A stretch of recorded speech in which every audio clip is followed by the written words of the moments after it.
intelligente VO Et la société Péris, partenaire du rugby languedocien, vous présente Série Rugby.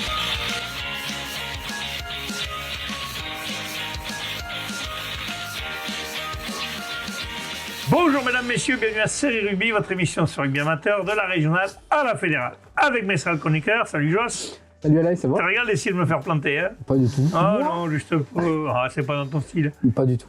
Salut Bubu. Salut Alain. En forme, hein? Pleine forme et toi? Bah, ça va, moi. Ouais. Moi, ça va mieux que tes cheveux. Merci. Ils vont pas faire long feu, t'inquiète pas. Ouais, je pense. Je crois qu'il est arrivé la fenêtre. Ah, c'est une révélation. Ça ne va pas du tout.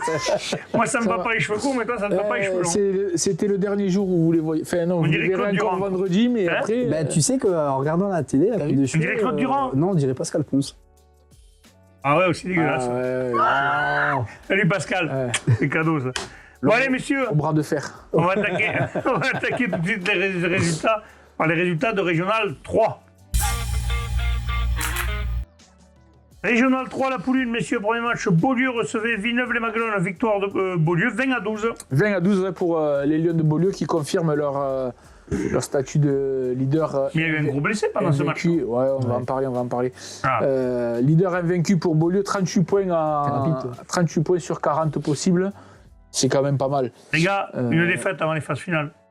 Aussi, les amis, une défaite avant une phase finale. Alors justement, et c'était un week-end un peu noir pour les joueurs pour le club de Villeneuve-les-Maguelones qui avait perdu également la veille pour les féminines une assez lourde défaite face aux filles de Pixel-Loup. Et là, la première, malheureusement, qui s'incline à Beaulieu. Bon, ils n'ont pas quand même à rougir de leur défaite. Une belle équipe de Beaulieu, propre dans la conservation et dans le jeu, contre une équipe de Villeneuve-les-Maguelones un peu plus indisciplinée, un peu moins précise dans les lancements. Il fait que voilà, Villeneuve va repartir avec... Oui, parce qu'il n'y a pas un gros score. 22, c'est pas non 22, plus une démonstration de rugby. Et c'est même Villeneuve qui menait 7-5 à la mi-temps, Selponi ayant ouvert la marque pour les Lions de Beaulieu à la 19e. Tandis que Dissé, le centre de Villeneuve, avait répondu à la 33e minute de jeu. En seconde période, c'est Beaulieu qui va reprendre assez vite les... Oh, vous rigolez comme des bossus tous les deux. Quelle bande de cons. Qui reprennent les rênes par une pénalité de Galambrun, avec ensuite un essai de leur seconde ligne, Quentin Dupuis. Donc à la 55e, il y a 13-5 pour les locaux. Et enfin, c'est Marelli qui inscrit un essai à la 65e pour enfoncer un peu plus le clou. Tandis que Rosec clôturera la marque pour un essai de Villeneuve-les-Maguelones non transformé à la 69e. Villeneuve a quand même été... Tu peux dire un truc ou pas? Vas-y. Ah non, oui, non, c'était 7-5. Non, pas encore. Villeneuve a quand même été pas si mauvais que ça dans la conservation en première mi-temps de ce que nous ont dit les joueurs de Beaulieu, parce que là, du coup, j'ai eu les deux résumés. Beaulieu plus réaliste qu'eux, ils ont réussi à marquer sur le peu de ballons exploitables qu'ils ont eu. Et après, ils ont surtout mis en valeur leur bonne imperméabilité défensive. À signaler, donc tu le disais tout à l'heure, la grave blessure du talonneur Léo Moisan, qui s'est bien fait mal à la cheville, je pense, vu les photos c'est la photo qu'on a vue là? Qu'on a reçue, voilà. Il a été opéré suite à une luxation, arrachement des ligaments et fracture de la malléole. Donc, il finit pour ça, mais tu vas pouvoir... Carton plein, le pauvre. Il en a pour un petit moment. Avec un bon match de R3 avec un bon arbitrage de Christophe Choucham. Et attaque fort, un bon arbitrage dès le premier match, ça attaque fort. Le Stade Montfauconnet recevait Vendargue, victoire du Stade Montfauconnet, 31-25. Ouais, beau résultat pour les Gardois de Montfaucon qui s'impose 31-25. 31-25, ouais, il menait 19-15 à la mi-temps après des essais de Kikemel, Serre et Chouvet contre des essais de Blovac et Giudicelli pour les joueurs de Vendargue. En deuxième mi-temps, c'est Vendargue qui va reprendre le score avec une pénalité de Rosier et un essai de Suche. Et il faudra attendre les 10 dernières minutes pour voir les joueurs de Montfaucon revenir au score d'abord par un essai à la 70e de Chauvin. Avec la transformation, il passe devant d'un petit point. Non, il passe devant de... Attends, combien il y a? D'un petit point, c'est ça. Et ils vont inscrire le dernier essai par Chauvin à la 80e pour prendre 6 points d'avance. Et même Vendargue marque le pas quand même, hein, messieurs. Ouais, bon, après, la semaine dernière, ils ont joué à Beaulieu. Là, oui, 2 déplacements consécutifs, c'est sûr. Voilà. Donc on va leur souhaiter de redresser la tête. On passe à Roquemort qui recevait la Grande Motte. Les Sharks ont enfin gagné avec un bonus, 33-5. Ouais, très belle opération de la Grande Motte qui, suite à une très bonne première mi-temps, où la consigne était d'ouvrir et de jouer tous les ballons, que les lanceurs traditionnels étaient absents, ont réussi à marquer 4 essais en multipliant pas mal les temps de jeu, en voyant du jeu, en ouvrant sur le jeu déployé. Donc 4 essais par l'intermédiaire de Ponsonnet, Foutrin, Tilnier et Lab. La seconde période moins prolifique pour la Grande Motte, suite à des maladresses, alors à vouloir trop jouer, peut-être que à la fin il y a des tu surjoues, il y a des approximations, des mauvais choix. Du coup, c'est Roquemort qui va en profiter et suite à un ballon tombé, il ira marquer un essai. Donc on voit les essais là, ouais. Vas-y, continue. Donc il ira marquer un essai et c'est la Grande Motte qui ira marquer un dernier essai, un 5e, suite à une maladresse aussi également des locaux et essai du capitaine Delaunay. D'accord, parfait. Vous avez mis le Roquemort, c'est encore pas pour... Ben voilà, on la voit laisser la maladresse. Ça doit être le dernier essai. Oui, ça doit être le dernier essai, puisqu'on le voit, il y a une erreur en voulant relancer son but. Là, on voit l'essai de Roquemort juste avant, ouais, d'accord. On passe au match d'après. Saint-Quentin-la-Poterie reçoit le Stade du Chaudois. Le Stade du Chaudois qui tourne fort, victoire 28-17. Ouais, le Stade du Chaudois qui se cale bien là, à la 3e place de cette poule après cette victoire à Saint-Quentin. Une belle victoire pour les Dragons face à une équipe toujours très joueuse et très accrocheuse de Saint-Quentin. Huchot qui va bien attaquer la rencontre avec un essai de Lafont transformé par Canino, ce à quoi Joly, le demi de mêlée de Baye, si t'as envie. Hein. Oui, parle. Je t'ai vu bailler un silence. Le demi de mêlée Joly de Saint-Quentin qui inscrit un essai, pardon. Voilà, tu vois, c'est plus que tu dis. Du coup, j'ai perdu les pédales. Voilà. Huchot qui va inscrire un nouvel essai de pénalité suite à un beau travail des avants pour mener 14-7 à la mi-temps. En deuxième mi-temps, c'est Albouy pour Huchot qui va leur permettre de prendre un peu plus le score, puis Boulette pour Huchot qui inscrira donc le 3e essai 21-10. Il faut attendre la 66e minute et un dernier essai de Sensé pour mener 28-10 pour les Dragons d'Huchot. Ils pensaient décrocher le bonus et finalement face à cette équipe toujours très accrocheuse de Saint-Quentin, ils l'ont perdu. Eh bien, ils vont, les Saint-Quentinois, inscrire un essai de pénalité 28-17 qui va priver donc Huchot de ce bonus offensif. Ouais, voilà. Huchot quand même qui est 3e de poule. Jacou recevait Marguerite, là c'était pareil, un duel de haut de tableau. Ouais, le second recevait le 3e à l'époque. Et victoire du Jacou, 40-20. Ouais, du coup la 13 du RC Jacou qui signe un joli 7e succès de rang. Donc un début perdu que le premier match. Ouais, voilà, donc on va dire au début de saison plutôt prolifique et... Oui, pour une équipe qui ne savait pas trop où on allait, en définitive... Donc début de match très disputé qui voit les Gardois... C'était contre Beaulieu en plus. Donc... Ouais. Donc début de match, je disais donc disputé, qui a vu les Gardois inscrire le premier essai de la rencontre grâce à leur numéro 8, Poiret. Donc 0-5. Jacou met la main sur le ballon, commence à installer son jeu et réduit la marque grâce à la botte de Colonna sur une pénalité.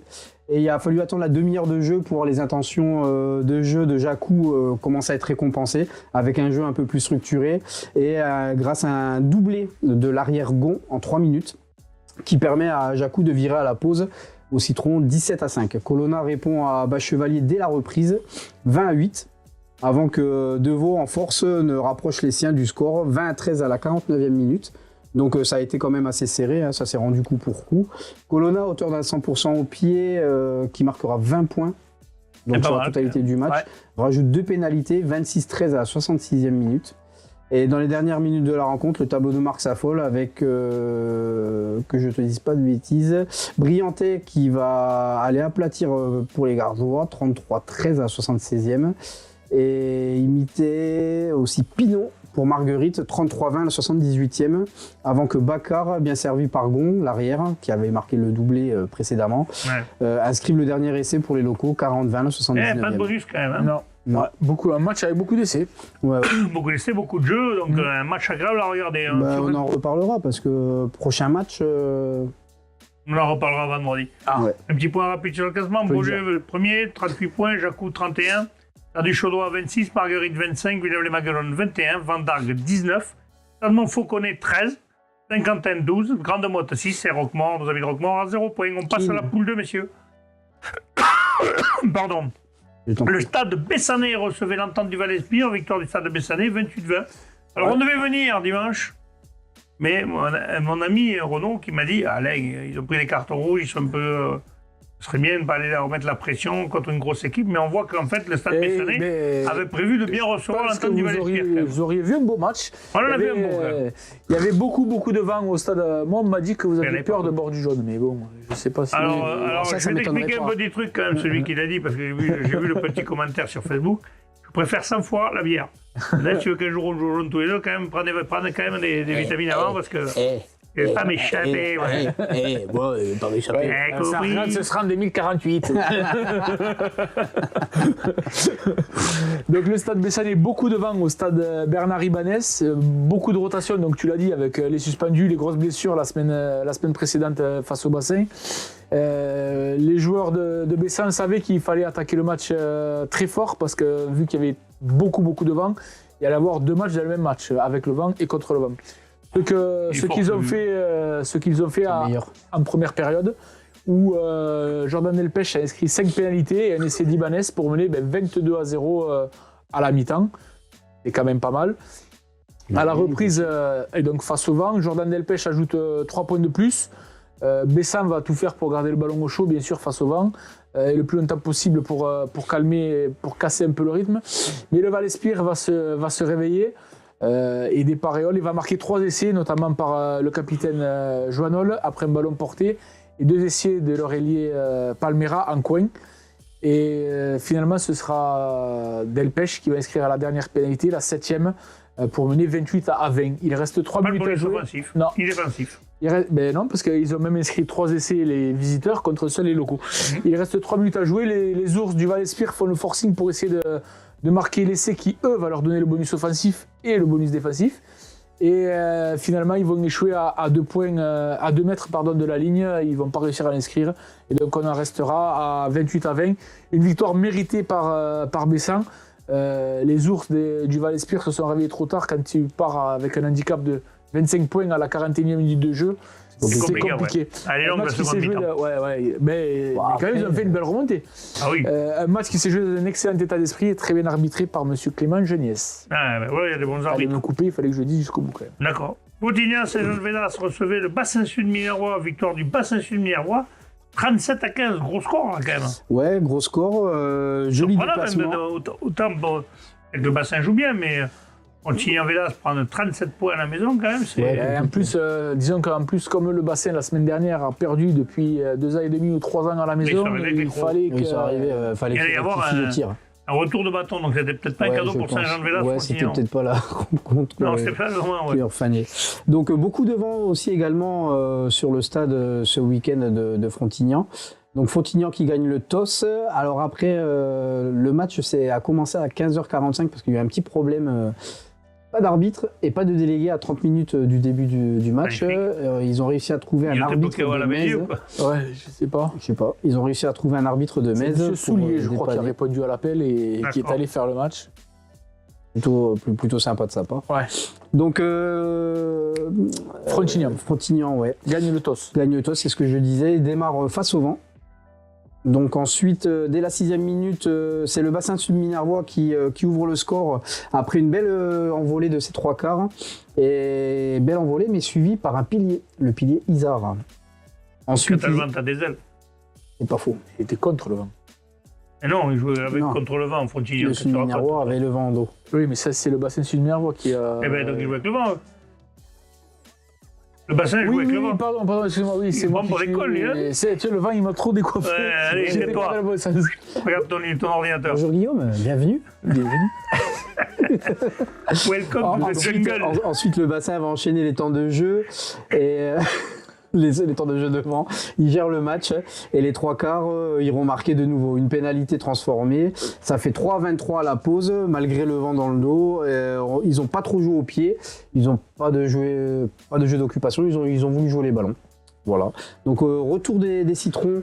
Les locaux lancent beaucoup d'actions de jeu. Dès la 43e, ils marquent leur premier essai. Donc il a fallu un peu de temps pour que ça se débloque. Ils ont le ballon un moment, mais le Bassin défend très bien. Puis ils réussissent à avoir le ballon, ils se précipitent un peu trop, ils perdent un ballon. Et le Frontignan les renvoie dans leur camp. Mais malgré une belle défense, ils arrivent à marquer un deuxième essai. Mais en fin de match, le bassin va débloquer la situation, marquer 2 essais supplémentaires. Et grâce à leur remplaçant, grâce à un banc qui va ramener pas mal de fraîcheur et de dynamisme. Il leur permet de faire un bonus offensif à l'extérieur quand même, c'est pas mal. Hein. Donc match complet de l'équipe avec des avants qui ont fait le taf et les arrières qui ont bonifié les ballons. C'est sûr que c'était le week-end, avant il y avait eux qui avaient perdu leur invincibilité, ce week-end il y en a un autre qui l'a perdu. En général, quand tu perds l'invincibilité, derrière il faut une réaction. Ouais, donc, bravo au bassin sud Milan. Le match est déroulé dans un très bon état d'esprit, sans accrochage, et un bon arbitrage malgré un arbitre qui est venu suppléer à la dernière minute. Donc, c'est pas grave, bravo à lui. Dommage pour l'autre qui n'est pas venu, après il y a peut-être eu un problème. Oui, on ne va pas non plus lui tirer la boulée rouge dessus. Metz recevait Marseillan, victoire de Marseillan 19-0. Oui, des fois je casse pas les arbitres. Ils ont aussi des vies privées, ils ont aussi des problèmes, ça peut arriver. On l'a pas vu arriver. Metz et Marseillan, un match âpre avec beaucoup de combats qui s'est joué dans un très bon état d'esprit. La conquête de Marseillan a été plus propre, ce qui lui a permis de lancer plus d'offensives pour les Marseillais. Donc, ils marquent un essai assez rapidement par Roux, qui leur permet de mener 7-0 à la pause. Au retour des vestiaires, ils enchaînent avec un nouvel essai assez rapide par Numérin. Et il faudra attendre le dernier quart d'heure pour voir Vachard permettre à Marseillan donc, de s'imposer avec le bonus dans un bon derby. Même si Metz n'y arrive pas, hein. Metz a du mal. Beaucoup de combats, mais dans un très bon état d'esprit. Metz, pourtant, qui a fait un bon recrutement, ils n'arrivent pas à enclencher la marche en avant. Et enfin, le dernier match, le Stade Montpellierin recevait Cavestany. Et enfin, ça y est, cadrage des bords, tchic-tchac, et victoire du Stade Montpellierin 18-13. Donc le Stade Montpellierin qui recevait Cavestany, belle affluence au Stade de Gramont. À savoir qu'en levée de rideau, la réserve du Stade Montpellierin s'est imposée contre la réserve d'Auveillan-Cuxac, qui officie dans la région supérieure. Voilà. Donc belle mise en bouche pour le public qui s'était déplacé. Le match contre les Catalans de Cavestany démarre plutôt bien avec un essai du second ligne Thomas Guagou, dans les 10 premières minutes, non transformé, le vent soufflait pas mal. Et grâce à 2 pénalités de Lens, Cavestany mène à la mi-temps. Un peu contre le cours du jeu, tant les avants montpelliérains dominaient les débats. À la reprise, les stadistes reprennent les devants en inscrivant une pénalité par Ribera, puis un essai par le jeune arrière Paul Chotel, et poursuivent leur domination. Et le 3e ligne Angelvin inscrit un 3e essai, portant le score à 18-6. Cavestany réussit à marquer un bel essai par Ferrer, transformé 18-13. Et voilà, on en restera là. Et c'est tout. Belle victoire. Il était parti. Et hop, boum. Belle victoire. Et là, claquane. Ça me rappelle un mec qui il court comme ça, et tac, il joue mal là. Aïe, je me casse, c'est cadeau. Les buteurs Montpellier qui ont manqué des pénalités, qui auraient pu donner plus d'ampleur au score. Oui, mais du coup, journée pleine pour le Stade Montpellierin avec 2 victoires de la réserve. Victoires, un peu de monde au stade ou pas? Oui. Un bon arbitrage? On n'en parle pas, là c'est ballot. Bon allez, un point sur le classement, le Salagou premier à 26 points, Stade Bessanet 23, Notre-Dame du Val-Espire 20, Stade Montpellierin 19, Bassin Sud Minervois 16, Frontignan-Védas 15, Marseillan 15, Cavestany 11 et Metz 6. On passe à la poule 3, messieurs. Olympique Minervois recevait Cerdagne-Capcir, le RAC, victoire du RAC à l'extérieur, 24-22. Et qui confirme toujours sa bonne forme du moment. À un point du leader de la poule. À un point de Luran, qui, dans un match où vous avez beaucoup fait tourner les joueurs du RAC avec Proche Junior sur la feuille. Il arrive à gagner à l'extérieur, c'est pas mal quand même. Ouais. 2 joueurs pour qui c'était le premier match. Ils ont un peu compliqué la partie, où ils ont même changé des joueurs de poste. Bref. Du coup, c'est Minervois qui, à la maison, attaque de la meilleure des façons en inscrivant un essai dès la première minute de jeu sur un coup de pied où la couverture du RAC se trouve un peu. Donc un essai dès la première minute. Mais le RAC va réagir avec un essai de son ailier Dorian Bonnet, 18 ans et premier match en senior. Donc il lui a fallu 5 minutes pour écrire un essai, c'est quand même pas mal. Il sera transformé par le 3e ligne centre Guillaume Roux. Qui permet donc de revenir au score à la 5e minute 7 partout. Mais c'est globalement l'Olympique Minervois qui est mieux rentré dans cette rencontre et qui va inscrire un essai à la 10e de Gasquez après plusieurs temps de jeu de ses avants. Puis un second à la 15e de Boris Lounas où Cône va profiter des errements défensifs de la défense du RAC pour mener quand même 17-7 à la 15e minute de jeu. Le reste de la mi-temps sera un peu moins intéressant avec beaucoup de touches, beaucoup de mêlées. Il y aura juste une pénalité de Roux juste avant les Citrons pour tourner à 17-10 à la pause. En seconde période, les joueurs, les Montiers vont se réveiller, mais ils vont à nouveau encaisser un essai par Zawi à l'heure de jeu, donc 22-10. Et là, c'est dans les 20 dernières minutes où vraiment la décision va se faire. Ils vont se faire remonter les bretelles et remonter au score avec un essai de Hugo Boyer, leur arrière, après une pénalité jouée à la main, transformée de nouveau par Roux. Donc ils reviennent à 5 petits points, 22-17. Ils continuent à produire du jeu, mais sans réussir à repasser devant. Il va falloir attendre la 76e minute de jeu, où à nouveau ils vont jouer une pénalité à la main dans leurs 40 mètres. Et c'est les trois quarts qui vont parfaitement jouer le coup pour permettre à Simon Vergès, leur centre, d'aller pointer en dame avec la transformation de Roux. Ça fait 24-22.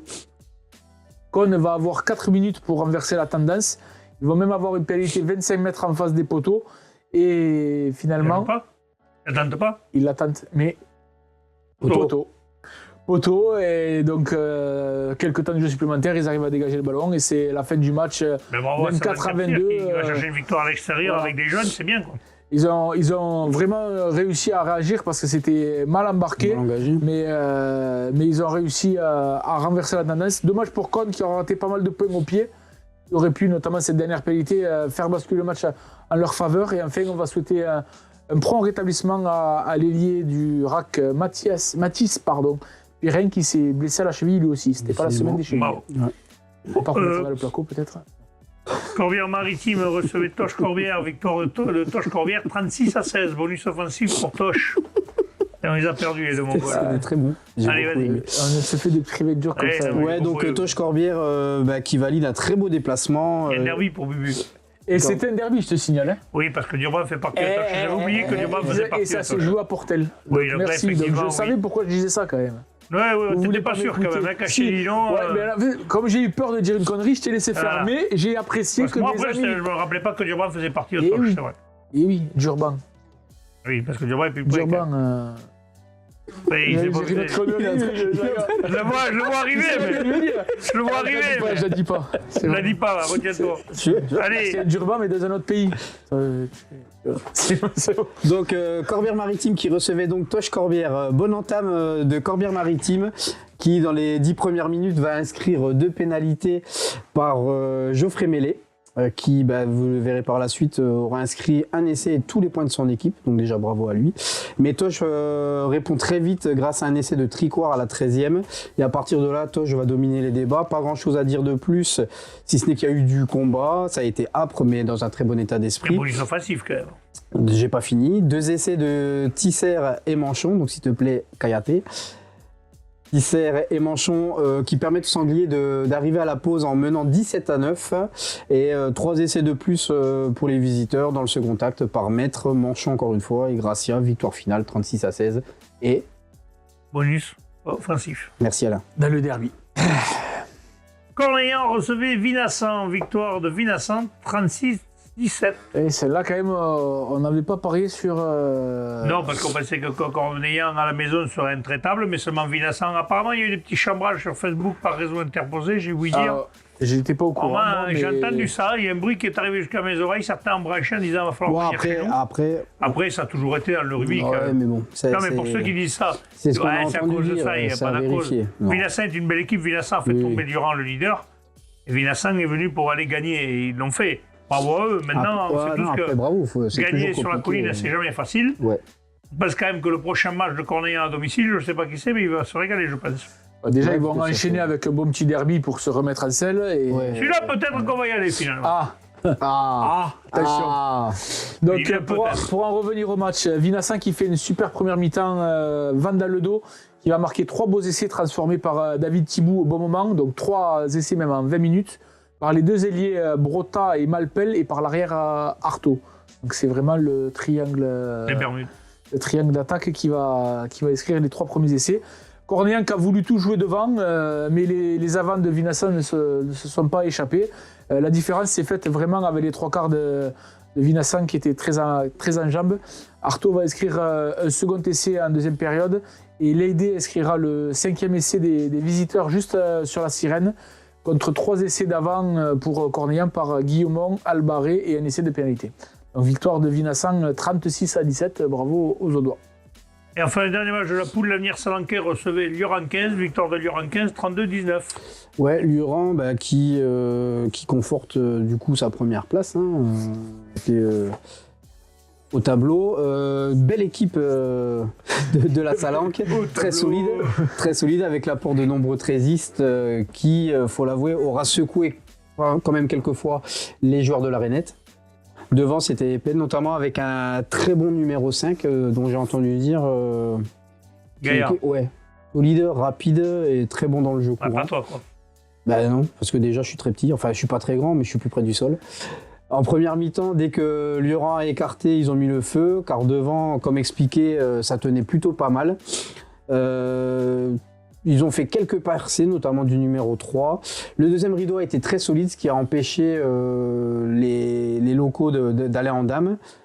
Une fois seulement, côté domicile. Donc à la mi-temps, on vire à 7-20 donc, pour la Rainette. Oui. Homme du match côté Lioran, William Jourdas. Donc je précise le prénom parce qu'il y a son petit frère aussi qui joue. La mayonnaise prend plutôt bien au niveau de la connexion Cabrol-Somade, c'est plutôt intéressant. Deuxième mi-temps, grosse entame de la Salanque qui marque. Lioran va remarquer très vite par Jourdas encore, lui, au four et au moulin sur tout le match. Sur un petit qu'il s'est fait tout seul en partant comme un œuf au bord du ruck, le coup de la valise, le coup du père à Francis, comme on disait à l'époque. Cladière remarque un deuxième essai, puis... Il n'y a que lui qui le dit. On le dit chez moi. Puis les débats s'équilibrent, bien aidé par l'arbitre, qui ne voit qu'une équipe sur le dernier quart d'heure et qui fait que Salanque soulève le bonus sur la Sirène. À noter la blessure d'Arthur Pagès sur le dernier plaquage, dernière action du match, qui ressort grosse blessure pour lui, fracture de la clavicule et du sternum. Ah oui, là c'est un jour, il est resté une journée à Perpignan, ouais. Et il est revenu sur Béziers. Ouais, donc de la casse, donc, mais l'essentiel. Ouais, voilà. Allez, un point sur le classement, Lioran premier à 29 points, Cerdagne-Cap-Pierre 28, Vinassan 26, Toche 23, Cornillan 14, il y a un creux quand même. Olympique Minervois 13, Salanquais 10, Lyon Catalane 3 et Corbière-Maritime toujours 0. On passe à la 4e poule, messieurs, la poule 4. Ouf. Le Haut-Salacastillon recevait Limoux, victoire de Limoux, 30-18. Ouais, 38-10. Le 38-10, pourquoi 30-18 Oui, t'as mélangé, t'es un peu dyslexique. Moi 10 à 38, ouais. Oui. Donc, Limoux qui a fait valoir son statut, qui a respecté ce statut de leader, hein, bonus offensif, 5 essais à 1, donnez-y un petit Zyrtec. 5 essais à 1, ils n'ont jamais vraiment été menacés, ni vraiment en position de perdre la rencontre. Même si, sans être géniaux, des petites fautes, des petites maladresses, des initiatives individuelles qui n'étaient pas vraiment les mieux senties, ils ont réussi quand même à s'imposer avec le bonus. Donc on ne va pas être... faire la fine bouche. Voilà, à l'extérieur. Voilà. On va donner juste un petit coup de gueule que nous a fait parvenir le staff un peu de Limoux concernant les réserves, parce qu'en fait Limoux donc, est en Régional 3. Régional 3, il n'y a pas l'obligation d'avoir l'équipe réserve. Donc ils ont été reversés dans une poule avec beaucoup d'équipes de Régional 2. Et, oui, plus compliqué donc au niveau du jeu. Déjà plus compliqué rien qu'au niveau du niveau. Ça fait niveau deux fois dans la même phrase, c'est pas grave. Mais en plus, ils sont mal tombés niveau calendrier où la plupart du temps, les équipes contre qui ils jouent, leur première ne joue pas. Donc ils ont souvent des réserves améliorées. Des réserves plus. Des réserves plus en face. Donc forcément, c'est pas facile au niveau des résultats. Alors, mais ça s'entend, mais surtout ce qu'il voulait souligner, c'est ce genre d'incohérence au niveau de l'organisation qu'il va peut-être falloir repenser. Monsieur, le nouveau président de la Ligue, faites remonter les infos. C'est comme ça qu'il faut faire. Dans le futur, voilà, ils sont un peu dans le dur faudrait arriver mentalement et voilà. On va arriver surtout à faire des poules, c'est-à-dire s'il y a des réserves de fête régionale 3 en régional 3, des réserves de régional 2 en régional 2 et régional 1 en régional 1, c'est Voilà. tout. Tu les mélanges, c'est sûr que c'est compliqué. Oui. Une équipe de régional 3, si elle se trouve dans une poule, il y a Bédarieux, c'est sûr que tu peux t'en prendre plein la bouche. Et ouais, c'est normal, Ouais. le niveau Normal. n'est pas le même. On est d'accord. Voilà. Villeneuve-la-Comtale recevait Castelnau-Bastide, victoire de Castelnau-Bastide 19-15. Ers-Pyrénées-Qatar recevait Mazères, victoire de Ers-Pyrénées-Qatar 23-22. Ouais, match serré. C'est un match de haut de tableau. Hein. Oui. Ah oui, oui. Donc, Oui, Mazères a été leader Même en si début du coup, de saison. Mazères a été détaché après cette rencontre. Ouais, c'est ça, qui prend quand même le bonus défensif. ouais, bravo. Donc à la mi-temps, on vire 10 à 12 pour le RC Mazères. Côté Ers-Pyrénées-Qatar, 2 essais de Carbonel à la 17e et de Stirling à 41e, pardon, excuse-moi. 2 transformations de Cox et Marceroux. Et 3 pénalités de Marceroux. Pour Mazères, un essai de Bécourt, une transformation de Barrault et 5 pénalités de Plazol et Barrault. Ok, parfait. La Barguilière. À signaler oui. que la réserve de Ers-Pyrénées-Qatar s'est imposée 24-21 face à Larocque Bélestat. D'accord. La Barguilière recevait Prat, victoire de la Barguilière 26-3. Point rapide sur le classement. Limoux premier à 29 points, Ers-Pyrénées-Qatar 27, Villeneuve 23, Castelnau-Bastide et la Barguilière 22, Mazères 20, Villeneuve-la-Comtale 6, Ossala 5 et Prat 2. Il y a quand même un sacré coup entre le 6e et le 7e quand même. 14 points d'écart. On passe à la régionale 2. La régionale 2, la poule 1. Saint-Gély-Pixelou, Nissan-Colombier, 28 partout. Nissan-Colombier, décidément, ils ont cette année, on essaie de faire que des matchs nuls. Ouais, 2 matchs nuls pour Nissan-Colombier, 2 matchs nuls pour Saint-Gély-Pixelou. 2, ça fait pas 3. Et il m'avait semblé, mais j'ai re-regardé. Ah ouais, il y en a que 2. Et alors, C'est bizarre. tu me fais douter, tu vois, parce que Ah, il me semble qu'ils semblent déjà qu'ils avaient fait match nul contre Mirvel. Bouge pas. Il me semblait, je ne veux pas dire de bêtises. On va le regarder En parce même que... temps, parce que justement, Voilà. quand j'ai écrit le truc, Moi, je j'ai trouve pensé. je pense il me semblait qu'ils avaient fait déjà 2 matchs nuls avant cette rencontre. Alors, je vais te dire ça de suite, ne bouge pas. Vas-y, regarde. Va chercher bonheur. Nissan, Colombier, Murviel-Tézan, 26-26. Voilà. Là. Et il y avait Saint-Gilles, donc c'est le 3e, tu as raison. Ah, Mais il y en a un qui n'était pas, dans le classement, il y en a un qui n'était pas noté. Donc 27-27 face à Saint-Gilles, à Saint-Gilles. Donc Voilà. c'est le 3e. Donc 3e match nul pour Nissan, 2e match nul pour Saint-Gilles-Pixelou. Ouais, ben après, ça les arrange pas, les deux équipes, Non. parce que si on retrouve leur classement, ils sont 6e et 8e, enfin 7e et 8e. C'est sûr que les matchs Après, nuls, au bout d'un attention, moment, comment ça s'appelle Saint-Gilles-Pixelou, un match en moins quand même. Hein. Oui. Donc Après, ils ont match joué nul. face à une équipe de Nissan quand même assez complète. Ils ont bien démarré, comme à leur habitude, les joueurs du Montpellierin, avec 2 essais en première période. Ils mènent 18-9 avec des essais donc, de Galen et Gastal. Ils mènent même 28-21 à la 80e minute de jeu. Et là, Nissan Colombier va avoir les ressources d'inscrire un essai par Banel, avec une transformation très compliquée en coin, et Bertrand Poveda ne va pas trembler. 28 à 28, ça va un peu saper le moral un peu des joueurs de Saint-Gély-Pixelou qui avaient vécu un peu le même scénario face à Montréal, où ils prennent un essai qui arrache le nul pour Montréal après la 80e, 15 partout. Donc un match, un peu une petite déception pour les joueurs de Saint-Gély-Pixelou, où on a vu Oui, puis alors, ils sont avant-derniers de poule, on n'est pas habitué à les voir à cette une place-là. opposition quand même. de style, hein, très jeune et très bon derrière pour les joueurs du Montpellierin, et Nissan Colombier très expérimenté et très très bon devant. Donc voilà, dans cette poule serrée, pour l'instant ça sourit pas au vert et blanc. D'accord. Ouais, je pense que les 2 revers, enfin, les 2 matchs nuls, là, c'est des points un peu manqués sur lesquels ils vont courir Ah oui. après toute la saison. Hein. Ah oui, il y a 4 points manqués, là, ils auraient 17 points, ils seraient au niveau de portière Alors à après, Villeneuve, c'est pas la même. après, attention, hein, gros coup des 2 équipes qui ont fait. Ah oui. Oui, bien sûr. Ouais, Parce qu'aller faire match nul là-bas. ouais, tout le Lunel. monde dira pas. Hein. Lunel recevait Port-Tiragne, Cers Villeneuve, victoire de Port-Tiragne, Cers Villeneuve, 25-20, bonus défensif pour Lunel. Et ouais, mais gros coup de l'entente pour Tiragne-Cers-Villeneuve qui va accrocher une victoire On veut qu'il ne extérieure pas s'appeler les 3 clochers aussi. chez un des. chez un- Ouais, ça pourrait. D'ailleurs, je crois que le président, c'est pas le clocher, ça s'appelle la Si. pizzeria qu'il a repris. Ouais. Il peut pas l'appeler. Les 4 clochers. Moi, j'aurais appelé Oui, les il 3 fait la cloches. cloche, oui. Tant qu'elle Allez, sonne pas, tant qu'elle bim. sonne pas. Le but, je t'ai toujours rêvé de laisser des pizzas, t'en faisais pas sur un terrain, voilà, tu vas pouvoir les faire là. Clac, allez. Allez, ça s'ouvre dans tous les sens, on Dans t'aime tous quand les même coins, le but. bim. Et si tu fais de la viande, on viendra manger, parce que si tu fais que des pizzas, je ne viendrai pas. Bon, allez, Enfin, un resto, on sera tranquille. Nous, on viendra quand même, on ira. Oui, avec grand plaisir. Voilà. Je l'ai vu en plus la semaine c'est dernière. les pizzas Je rosées. lui ai dit que j'irai le voir. Bon, allez, on y va, continue.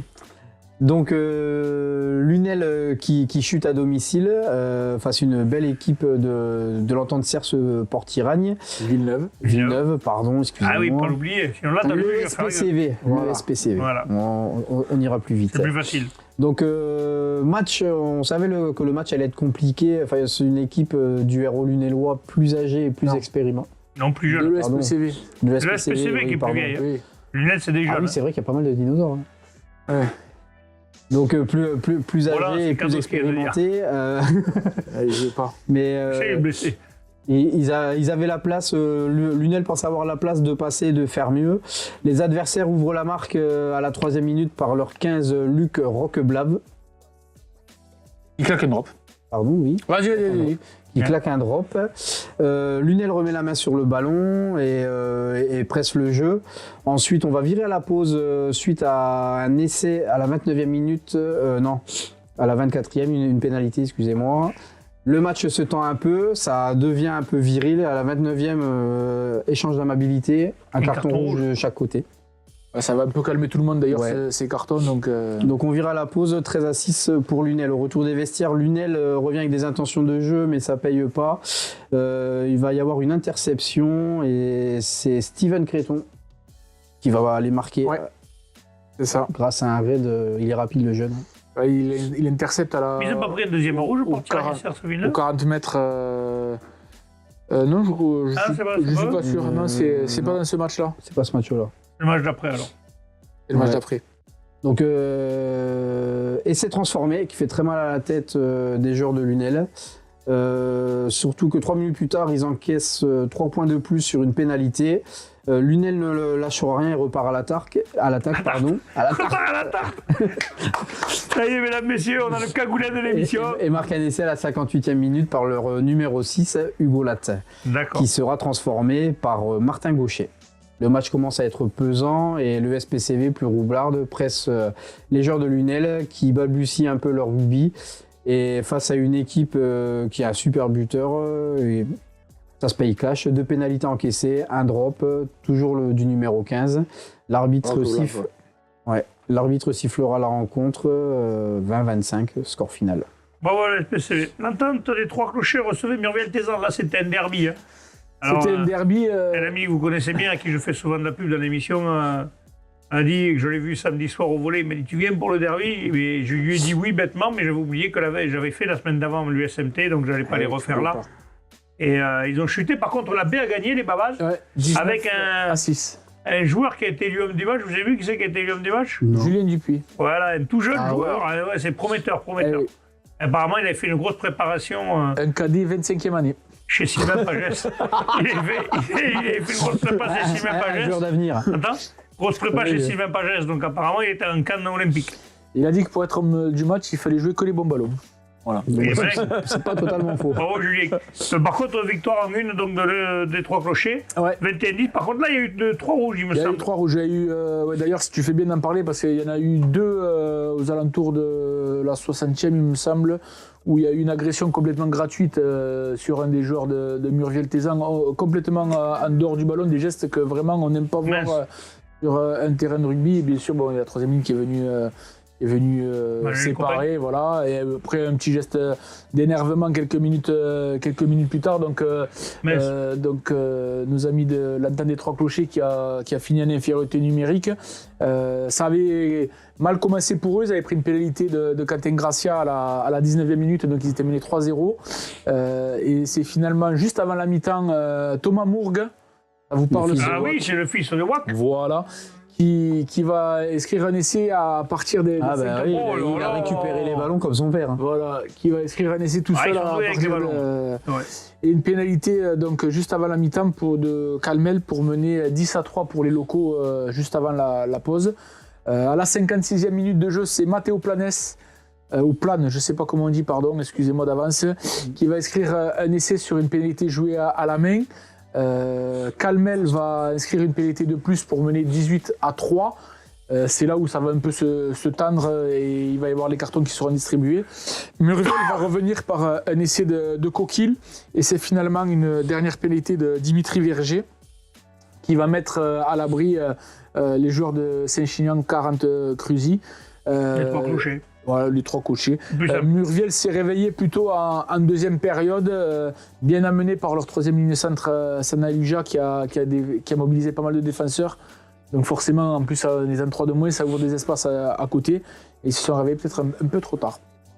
AS Montréal-Montagny recevait Saint-Gilles. Le leader de Montréal-Montagny recevait Saint-Gilles et des victoires juste 13-6. Ouais, bah. Et que le Saint-Gilles, à chaque fois on dit, ouais, Saint-Gilles, non. Non, bah bonus défensif quand même. Bonus défensif à Montréal-Montagny, c'est pareil quand même. C'est pas mal, hein.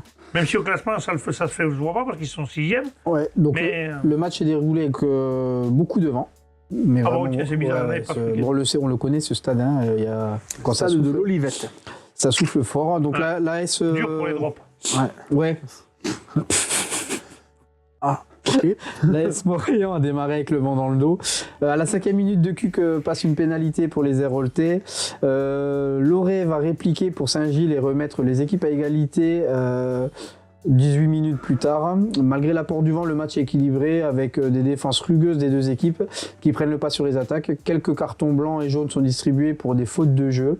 À la mi-temps, le score reste à 3-3. Saint-Gilles attaque la deuxième mi-temps avec le vent dans le dos, mais Montréal conserve mieux le ballon et après plusieurs temps de jeu, marque un essai en coin par Puech, non transformé, 8-3 pour Montréal. À la 62e, Lozano marque un nouvel essai, non transformé celui-ci également. Score 13-3, Saint-Gilles reprend le contrôle du match et est récompensé par une pénalité à la 71e minute, transformée toujours par le même homme, Loré. 13-6 pour Montréal. Les Gardois réinvestissent ce camp de Montréal, obtiennent une pénalité et prennent une pénale touche à 5 mètres de l'embut, touche malheureusement mal négociée. L'arbitre siffle la fin du match. Il a eu chaud Montréal-Montagny là. Ouais. Ouais, on va voir que tu me diras, quand t'es leader, c'est bien d'avoir des équipes qui te secouent un peu parce que justement. Ça permet de. Ils sont pas invaincus, hein, ils ont un match nul à Saint-Gilles-Pixel.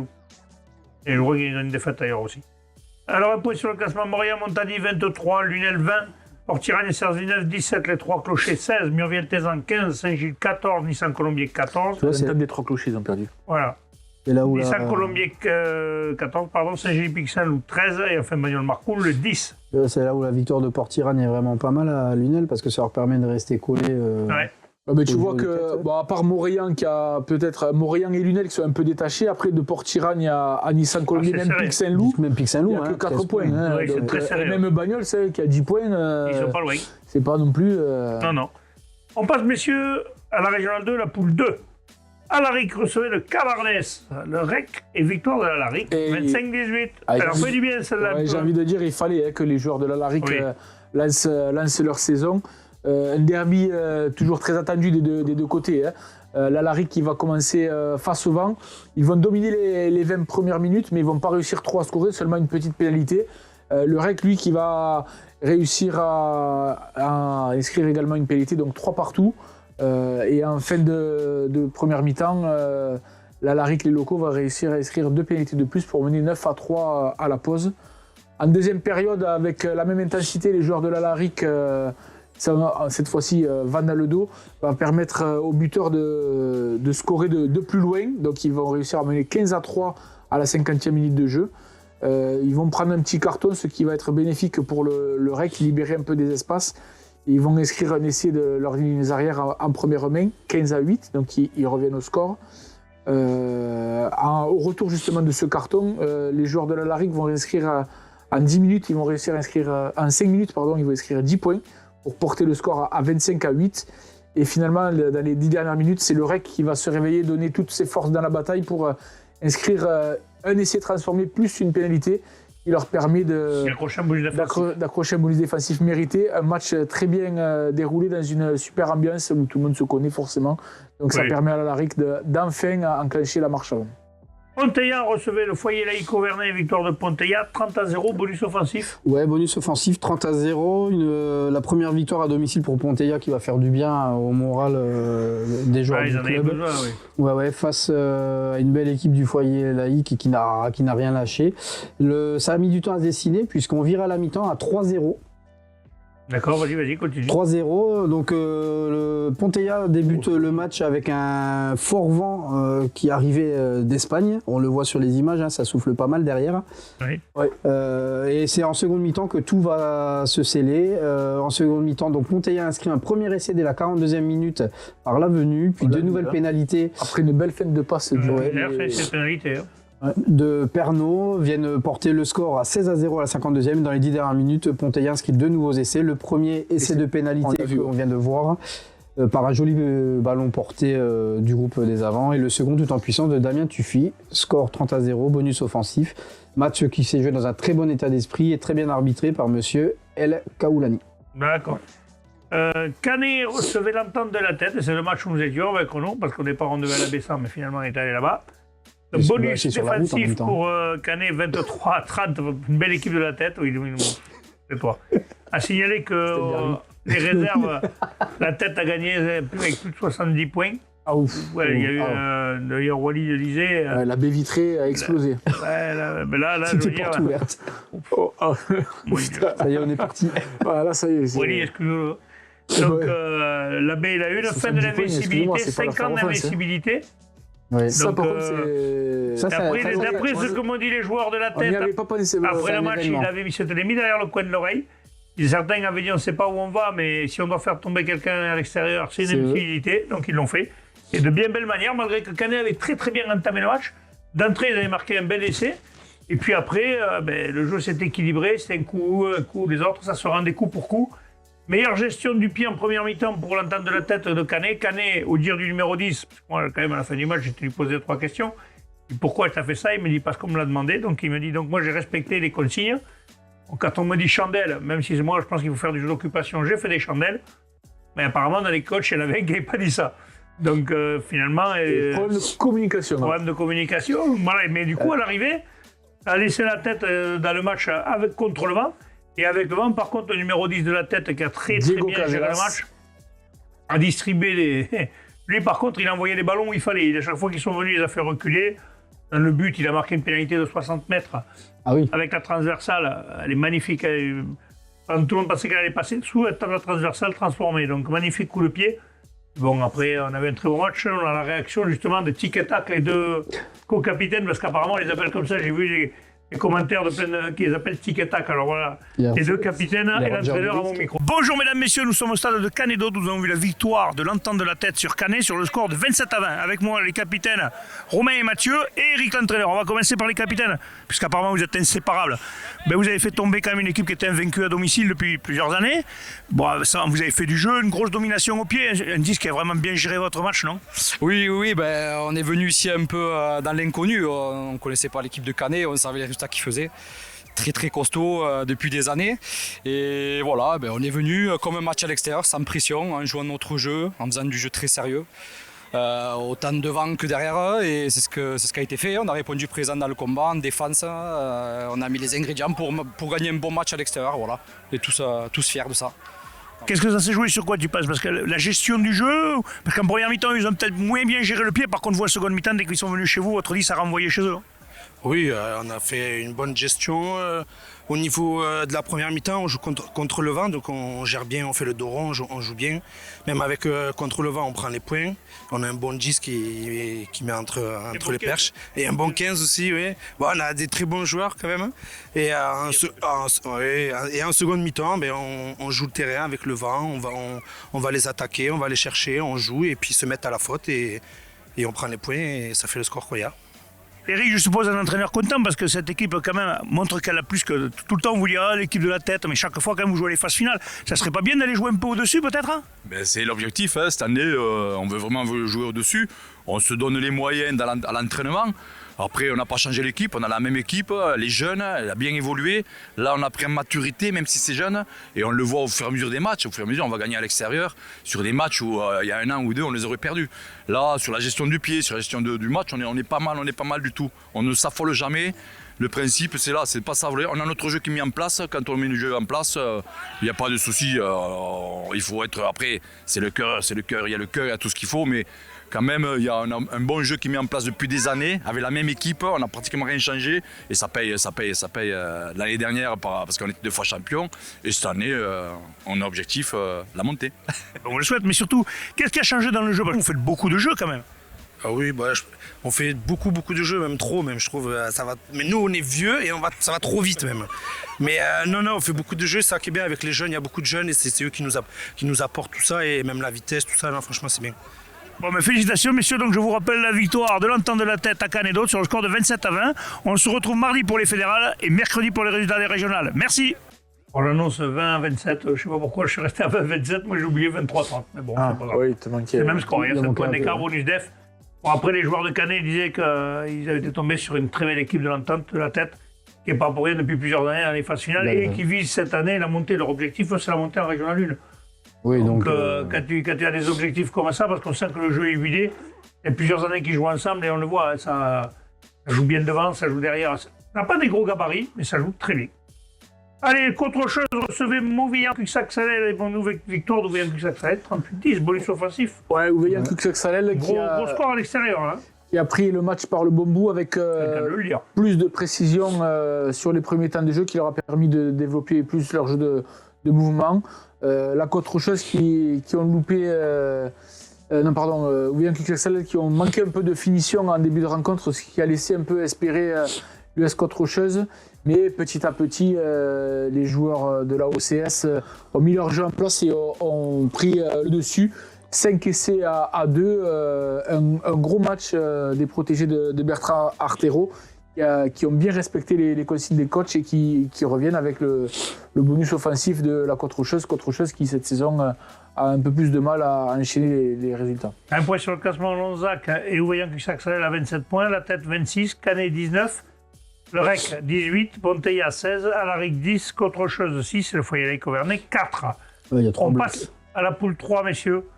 PLM recevait Foix, victoire de Foix 31-22. Ça là aussi, on n'avait pas vu arriver PLM à domicile. PLM qui redescend au classement là. Ouais, PLM, ce changement de secteur là, ça leur réussit pas trop, j'ai l'impression. Ah ben, ils sont 5e au classement alors qu'ils n'avaient pas dans l'entête les 3 premiers. Et là, ben, ils ont été surtout beaucoup trop pénalisés pour espérer faire quelque chose face à Foix qui est seconde de poule, si je ne me trompe pas. Les Fuxins qui avaient inscrit un essai assez rapidement par Pérez, plus les pénalités de Lozano pour prendre le score. Il y aura juste un essai d'Albouy pour maintenir un peu les joueurs de PLM à flot. Ils étaient menés 14-8 à la mi-temps. Et là, en deuxième période, de nouveau, les joueurs de Foix vont accélérer, inscrire un essai de plus par Aucun et des nouvelles pénalités pour mener jusqu'à 24-8. Puis Gongora va réduire la marque et laisser un peu espérer PLM qui va revenir à 22-24. Mais c'est finalement Foix qui va inscrire un bel essai de plus de 50 mètres par leur 3/4 centre vie, après une percée de plus de 50 mètres qui va leur permettre de s'imposer 31-22. Ocillon-Mazamet recevait la Bruyère, victoire d'Ocillon-Mazamet 29-13. Oui, Ocillon qui s'impose à domicile avec un bonus offensif. Match qui s'est joué dans des conditions climatiques très compliquées. Là encore, c'était un week-end où il y avait pas mal de vent. Ce qui n'aura pas empêché Ocillon de marquer 3 essais en première période par Coube, Bonnet et Roman, contre un seul essai pour la Bruyère. Le score 19-8 venait récompenser donc le bon travail des avants ocillonnais, dominateurs sur les 40 premières minutes de cet acte. La seconde mi-temps plus équilibrée, Ocillon faisait grimper le score par 2 fois, par des essais de Coube encore, et Thomas Olaya. Et c'est la Bruyère qui conclura la marque par un essai en toute fin de rencontre, le score 29-13. 5 essais de transformation pour Ocillon contre 2 essais, une pénalité pour la Bruyère, qui permet, donc comme je le disais tout à l'heure, à la Bruyère de gagner avec le bonus offensif, le 4e, Ocillon, pardon. Le 4e bonus offensif de suite. Sur la 2e place, égalité de points avec Foix. Exactement. Mirepoix puis Lorraine, victoire de Mirepoix à 15-13. Ouais, c'est un match où c'est le buteur de Mirepoix qui aura inscrit tous les points de de la rencontre sans vraiment réussir à pénétrer dans les 22 de Puy-Laurent, mais ils ont réussi à sanctionner. Après, ça a été un échange de coups de pied entre le buteur de Mirepoix et le buteur de Puy-Laurent. Ils vont réussir, les visiteurs, à inscrire sur une supériorité numérique suite à un carton blanc un essai de Caour pour mener 10-6 à la pause. Et en deuxième période, Mirepoix va grappiller par une pénalité, une deuxième pour passer devant, 12-10 à la 64e. Puis Laurent va repasser devant par une pénalité. Sur le renvoi, ils vont un peu cafouiller, ils ne vont pas réussir à se dégager, ils vont prendre une pénalité, 15-13, et puis après, ils ne vont pas réussir à remettre la main sur le ballon. C'est Mirepoix qui va faire le job. Mirepoix qui s'était préparé à affronter une belle équipe de Puy-Laurent, qui s'était bien motivée, qui a réussi à les faire déjouer, notamment par leur jeu au pied, qui a fait la différence. Un tour du Crié-Verniol recevait la Roquedolme, le leader, victoire de la Roquedolme, 49-5, bonus offensif. Ouais, bonus offensif, ouais. On a un petit résumé, mais la Roquedolme qui est leader, qui a fait le taf, qui menait que j'ai envie de dire 14-5 à la mi-temps, mais qui va inscrire quand même 7 essais en tout. 5 essais de plus en deuxième période, sûrement qu'avec l'apport du banc, la différence. Quand tu vas chez le dernier, quand tu es leader de la poule, la différence respectes l'adversaire. Dimanche compliqué pour les locaux, quoi. Ouais. Voilà, les points sur le classement, le Roquedolme 32, Poix et Oussillon 25 points, Puy-Laurent 23, PLM 17, Mirepoix 14, Vielmur 12, La Bruyère 2 et la Tour du Crié-Verniol 0 points. On passe, messieurs, à la poule 4. Allez, Fleury-Salcoursan qui recevait 4 forces grises. Victoire de Fleury-Salcoursan, plus que jamais leader de ce poule, 53-5. Ouais, Fleury-Salcoursan qui applique son tarif habituel à la maison. 53-5, 9 essais, 29-0 à la mi-temps. Le prochain match, ça peut-être pas le même. Quand même. Le prochain match, ça va être un beau choc face à Caraman. Qu'est-ce qu'il y a, mon petit? Il y avait un bonus offensif. Il y avait un bonus offensif, il est pas noté. Ah oui, je crois que tu faisais une blague. Et donc les joueurs de Fleury-Salcoursan qui auront été supérieurs dans tous les secteurs de jeu, sauf peut-être en touche où avec beaucoup de vent, ça a été compliqué. Mais ça a été un peu compliqué pour tous les terrains, pour tout le monde. Fleury-Salcoursan qui continue sa très bonne première partie de saison. Allez, Saint-Orens recevait Pays-d'Olme, victoire de Pays-d'Olme 15-12. Ouais, pas trop d'infos, si ce n'est que la baie de Saint-Orens s'est inclinée 7-3 face à la baie de Ville-Nouvelle. Ville-Nouvelle qui joue en Régional 3, on en a parlé tout à l'heure par rapport à Limoux. Et donc bravo à la baie Bianca de Ville-Nouvelle qui nous a envoyé quelques infos. Un match très dur, mais ils ont réussi à s'imposer 7-3. Bravo à eux. La Bastille-Beauvoir recevait les Azuraises, victoire des Azuraises 25-10. Et enfin, Portet-sur-Garonne a battu Ramonville-Sainte-Agne 19-17, un point sur le classement. Fleury-Salcoursan 33, Caraman 22, Saint-Orens 19, Ramonville-Sainte-Agne 17, ainsi que les Azuraises, Quennes-Fonce-Grive 16, Portet-sur-Garonne 12, Rueil-Pays-d'Olme 11 et enfin la Bastille-Beauvoir 4. Ouais, après, Fleury-Salcoursan est très détaché. Mais derrière, c'est quand même assez serré entre Caraman 22 points et Quennes-Fonce-Grive. Le match. Ouais. Allez, on passe à la poule 8, messieurs. Mande-Lozère recevait Rabastens Coufouleux, victoire de Mande. 16-10, bonus défensif pour Rabastens. Ouais, les Mandois qui recevaient Rabastens après une victoire bonifiée la semaine dernière face à Sévérac et avant d'aller à Carmaux. Il fallait que les Mandois maintiennent leur dynamique. La réserve qui a réussi à s'imposer 41-19 côté Mandois alors qu'ils étaient menés 19-0. Donc un beau sursaut d'orgueil qui a montré le chemin. Ils ont fait le bec de Bordeaux face à Vannes. Ouais, un peu ça, ouais. Ils ont montré le chemin à la première. Mande qui a commencé avec le vent dans le dos. Et c'est Rabastens qui va inscrire un essai par leur numéro 9, qui va inscrire le premier essai. Donc 12 minutes plus tard, une pénalité. Ils sont menés 10-0 les joueurs de Mande avant la demi-heure de jeu et vent dans le dos. Donc là, il a fallu quand même se réveiller. Il va porter un peu plus le ballon, enchaîner les temps de jeu.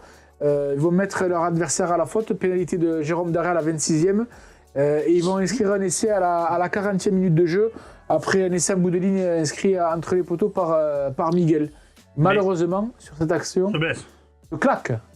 Ah. C'est pas Brice Miguel, c'est un autre. Okay. 10-10 à la mi-temps. Mande contre le vent va plus porter le ballon et malgré les assauts de Rabastens Coufouleux, on a pu voir quelques séquences. C'est bien Mande qui va inscrire 6 points de plus sur pénalité grâce à Jérôme Daré. Rabastens qui a vraiment des arguments à faire valoir.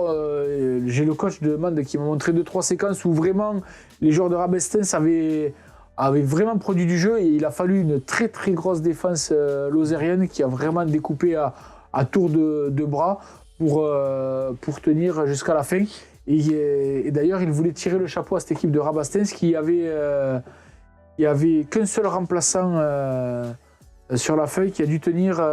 Oui, à 80 minutes à 16 contre eux. Il y avait 6 remplaçants de la première qui ont joué à B et un seul remplaçant de la B pour la B. Donc bravo aux deux équipes. Bravo. Viviers recevait Carreau, victoire de Viviers 17-12. Capdenac recevait Rougier, victoire de Capdenac 39-28. Et enfin, Saverac recevait le Stade Morsois, victoire du Stade Morsois 27-14. Un point sur le classement. Et sur Tarn 29. Attends, on avait des infos de Saverac. Ah. Et justement, je veux revenir sur Mende. Mende, c'était bien 6 remplaçants de la première. 6 remplaçants de la première qui étaient sur la feuille de la B. On ne peut pas tromper 1000 fois. Il n'y a eu qu'un seul remplacement. Voilà, on ne peut pas tromper une fois 1000 personnes. Allez. Donc Saverac, 3e victoire consécutive de la B de Saverac. Et pour la première, plus compliqué, large domination des Cantalou lotois, parce qu'on sait que Stade Morsois, Châtaigneraie-Célé, c'est entre les deux départements. Entre le Cantal et le Lot. Voilà, c'est ça. Et l'Aveyron, pas loin. Ils sont pas loin, ils sont qu'à 8 km de distance. On a un triangle, quoi. Voilà, c'est permis. Donc à la mi-temps, ils mènent 15-0. Deuxième mi-temps un peu plus équilibré. Morse va inscrire un nouvel essai pour mener 22-0. Et à partir de là, les joueurs de Sévérac-le-Château qui vont réagir, vont réussir à dominer. Ils vont inscrire 2 essais de Berlaguet et de Banès qui seront transformés par Lafont. Et finalement, le mot de la fin pour un dernier essai de Morse qui va s'imposer 27-14. Un très beau match avec un très bon arbitrage entre ces deux équipes. Parfait. Il sur Tarn, le premier 29 points, Stade Morsois 27, Mande-Lozère 23, Carmont et Viviez 15, Rabastens-Coufouleux 14, Rougier 9, Capdenac 7 et Sévérac 5. On passe à la Régionale 1. La Régionale 1, Sijan-Port-la-Nouvelle recevait les Rives d'Orbe, victoire de Sijan-Port-la-Nouvelle 24-20. Est-ce que le serial marqueur? Eh oui. Ah. Eh oui. Eh oui. C'est qui est dans une perche, comme dirait l'autre. Ouais, le serial marqueur Dofundo, qui en était à 7 essais pour 7 rencontres. Et maintenant 8 sur 8. À 8 sur 8, reçu 8 sur 8, comme dirait l'autre, 100%. Il arrive à 10 sur 10. Ouais. Mais c'est tout le mal qu'on lui souhaite. Ah bah oui. Donc Sijan-Port-la-Nouvelle qui s'impose face aux Rives, donc comme tu l'as dit précédemment, 15-3 à la mi-temps. Pour Sijan-Port-la-Nouvelle, 2 essais de Clostre à la 16e et de Martin à la 28e, 4 pénalités et une transformation de Iniesta. Pour les Rives d'Orbe, 3 essais de Pradey, Ortega et donc de Dofundo, l'arrière. Et une pénalité et une transformation de Lamont. Qui ramène cet essai, il est très important parce qu'il arrive à la dernière minute de jeu. Il ramène le bonus défensif. Le bonus def aux Rives. Ouais, très important. Espalion recevait des Plages d'Orbe. Un déplacement facile, ça. Victoire d'Espalion, 29-23. 29-23. Alors, on n'a pas eu beaucoup d'infos, si ce n'est que Espalion avait bien commencé avec un essai de hors-salle au quart d'heure de jeu, où le buteur de Plage d'Orbe, le connaît, va répondre par 2 pénalités, donc 7-6. Les Plages d'Orbe qui vont prendre un petit carton jaune qui va être sanctionné par un 2e essai de Rosière et permettre donc à Espalion de mener 14-6 à la mi-temps. En deuxième période, les Aveyronnais qui continuent sur leur lancée avec un essai de Lucadou. Ils prennent le large et là c'est eux qui vont prendre un carton blanc. Il sera là aussi sanctionné par un essai côté visiteur des plagistes par Fanjo. Mais au retour à 15 contre 15, Albank va redonner un petit matelas d'avance à Espalion. Essai de pénalité à la 67e minute de jeu pour les visiteurs.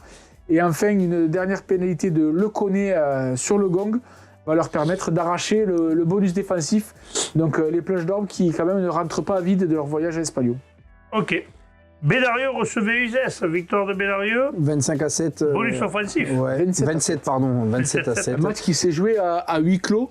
Oui, d'ailleurs. Suite aux incidents qu'il y avait eu face à Espalion. On peut dire quelque chose ou pas? Match à victoire régional, quel intérêt? Oui, c'est aussi. Alors moi, je vais vous dire un truc. les dirigeants qui font ça parce qu'ils veulent toujours se faire les têtes bien pensantes, au lieu de faire ça, si vous devez les punir, faites-leur une sanction financière, ou faites-leur perdre un match, mais faire un huis clos, tu prives les supporters, tu prives de recettes de match. Le problème, il vient des supporters. Oui, alors j'ai eu le son de cloche des deux trucs de côté. Il n'y a pas forcément que les mecs de Bédarieux qui ont été. Donc, et Espagnon n'a pas eu le match à huis clos. Voilà. Donc, bah oui, mais du coup. Non, mais pour se battre, pour être con, il faut être deux. Oui, soit tu punis les deux clubs, soit tu punis personne. C'est ça. Et après, quand tu fais un match à huis clos à ce niveau. Ouais, je suis pas sûr que ce soit la bonne. C'est pas la bonne solution. Non. Bon, après, heureusement que les Bédariciens sont équipés d'un formidable outil qui s'appelle l'AVO, qui propose de suivre les matchs en direct. Et qu'ils ont pu recentrer tout le monde dans la salle du club et tout le monde a pu suivre le match. Bon, c'était. C'est dommage, c'est pas pareil quand même, c'était pas au terrain, mais enfin, victoire 27 ça dépend à 7. de la météo. Oui, voilà, oui. J'ai joué Sébastien Follet, merci. Merci, je t'en prie.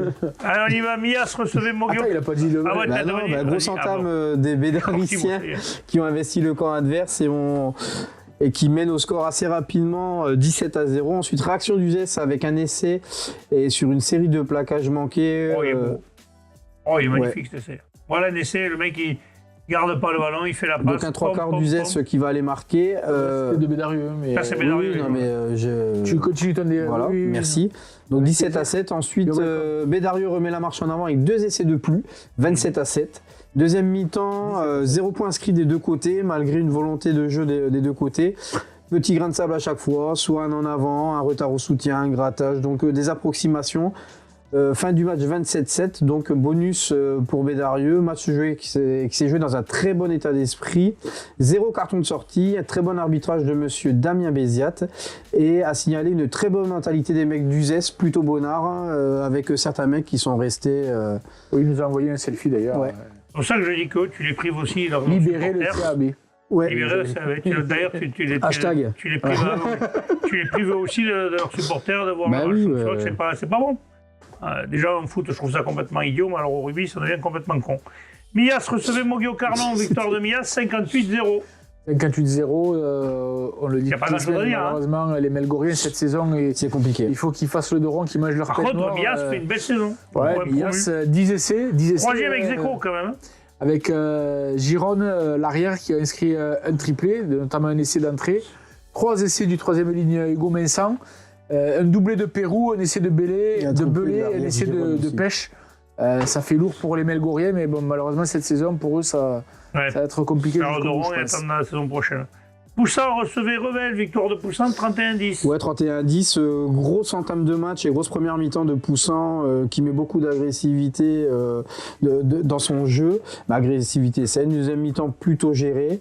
Ils perdent le bonus offensif dans les dernières minutes. Ouais, c'est dommage parce qu'à 30 points, tu mets pas un bonus, c'est un peu con. En fait, ils jouent en deuxième mi-temps contre le vent, ils n'arrivent pas à sortir de leur camp. Et voilà. Ok, bravo à Revel pour mais Poussant n'est pas mort. D'avoir privé du bonus. Bédarieux premier à 29 points. Espagnon 27. Les Rives d'Orbe, si j'en parle à Nouvelle Emias, 25 points. Plage d'Orbe 22. Uzès 16. Poussant 15. Revel 10. Et Mogio Carnon 0. Ça sera le mot de la fin, messieurs. On va se retrouver demain avec nos amis pompiers qui vont nous présenter les phases finales du championnat. Serge, Cyril et Kevin. Corbière. Kevin Rocamora et Serge Ibanez. Bravo. Ils seront là donc demain. De quoi? Du 10 de l'Hérault. Voilà. Donc ça se jouera les 13 et 14 juin au stade Raoul Barrière. On y sera, parce que nous, ça nous plaît. Puis j'espère que les gens qui ont des dons à faire ou des choses à faire ce jour-là pour les pompiers, ça serait bien. C'est pas tout de le faire derrière vos écrans, si vous voyez ce que je veux dire.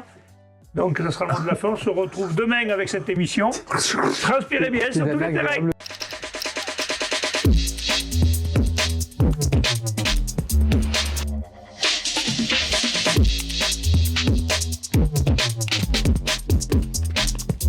Intelligente VO et la société Péris, partenaire du rugby languedocien, vous présente Série Rugby.